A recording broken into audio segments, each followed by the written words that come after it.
So when I watched Webb speak on video, as these guys recommended, hey, he did a really good job, the number one thing I noticed is that he brought his beer to the stage.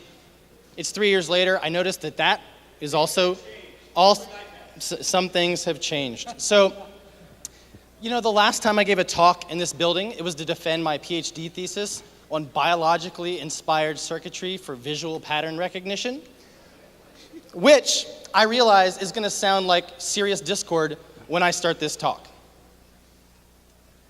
Marketing is really hard, and marketers are overwhelmed. So now, marketers in the audience, people who work with marketing teams, marketing technology, okay, you know what I'm talking about. Let's be clear. I'm not talking about marketing strategy, branding, like, yes, these things are very hard. I'm talking about the day-to-day challenges and execution against your marketing plan. Let's pick a couple challenges. First, there are so many different ways and channels that you can use to communicate with your customers and potential customers, more importantly. And each of these platforms have different rules and best practices for how to best engage with those customers. Second, each of these interactions and actions that you can take on these platforms generate data, meaningful, siloed data that's often hard to extract and analyze in concert with the rest of your marketing data. And last, marketing in a vacuum, measuring yourself in a vacuum, like everything in life, it doesn't work. You need competitive context to make sense of your actions and the actions of others. So now, imagine if it weren't so hard to gather all of your digital marketing data into one place, and imagine that if in that same place, all of your competitors' actions, successes, and efforts were there available for you to measure and benchmark against. This is where we pick up with RivalIQ. We're a digital marketing analytics company, started here in Seattle in 2012. We're backed by some great angels, including Vulcan Capital, Rudy Gadre, David Cohen of Techstars, and others.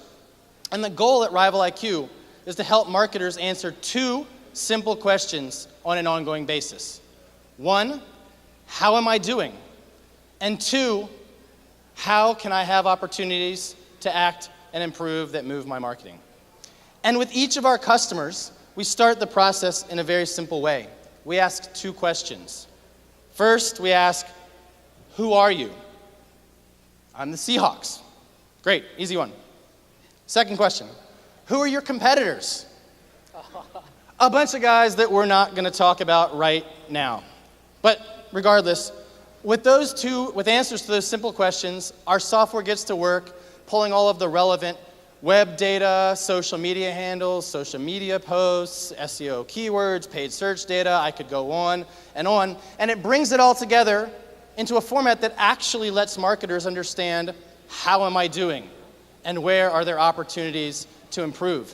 When we look at opportunities, we're particularly focused on content engagement, influencer identification, and keyword opportunities. And while that all sounds great, I think what's important to focus on are the deep, philosophical even, questions that you can answer with RivalIQ. Things like, who loves to see Richard Sherman eat turkey after a Thanksgiving Day game? Me, you, 70,000 other people? How does a rainbow really taste? Wonderful press conference with Marshawn Lynch and Skittles, if you guys didn't see it. And perhaps more seriously, how can you turn a soul-crushing loss into a win, say with a well-timed social media post congratulating the folks that helped you steal defeat from the jaws of victory? Is it too soon for that? Okay. These guys love it down here. Red loves it. So with every new month that comes by, we build about 1,000 new market landscapes on behalf of our customers. And this gives us enough data to help us build the engine that will solve the challenges that are coming tomorrow and next month and next year for RivalIQ. Specifically, we're excited to be mining the data we've been collecting and will continue to collect to help us find great insights for our customers in a channel-specific and market-specific way. And of course, this is New Tech Seattle, so now that I'm out of time, I really should mention that at RivalIQ, we're a Node, Postgres, Heroku shop, and we've got an amazing development and marketing team. So if you're interested in anything I had to say at all tonight, I encourage you to come find me afterward or find me online. I'm easy to find. there's the details. Appreciate your attention, and I'd love to answer any questions you might have.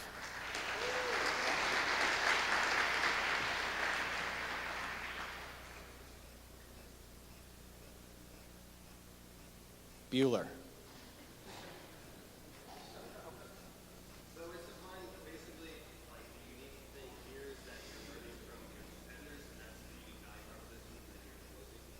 Right, it's sort of two things in one. I mean, if you think about it in a simplistic perspective from just a single company or a single brand or a single kind of client, it's all about the challenge of aggregating and analyzing data from a number of different data sources and bringing it together, not just for display like a bunch of simple, sort of more simple dashboarding tools, but rather to be able to sort of normalize all of that data down and search across whether it's by channel or by date range or some other metrics. And then secondarily, layering in all the competitive data to give you an idea of like, oh great, I have 6 million social followers. Is that good or bad? Well, the Patriots have a lot more. Okay, great, my social media team needs to start thinking about what are we doing to catch up to those who have broader reach than we do, for example.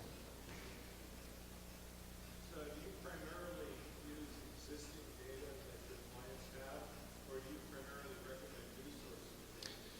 So one of the great things about this space is that there's lots of publicly observable competitive benchmarking data. So certainly we pull data from a lot of publicly available sources like social media, network, public API sort of things that you could observe if you were willing to like pay your intern to sort of go like search your competitors' Facebook pages and Twitter feeds and these things. But also we do source some private data, so looking at things like Facebook Insights that are they're not publicly available, but certainly from an aggregating all of your data into one place to give you an easy way to analyze it, we do that as well. We also run our own crawlers and our own screenshotting and a bunch of other sort of spidery types of things that we use to build data sets as well. So a number of different things. Do we predict the future? Yeah, I predict that hopefully we will predict the future here before too long. Do you have any kind of predictive analytics? Today, there are no facets of the product that I would categorize. I hate all these buzzwords, but like that I would categorize as predictive analytics today. No. All right, let's hear it for RivalIQ. Thank you.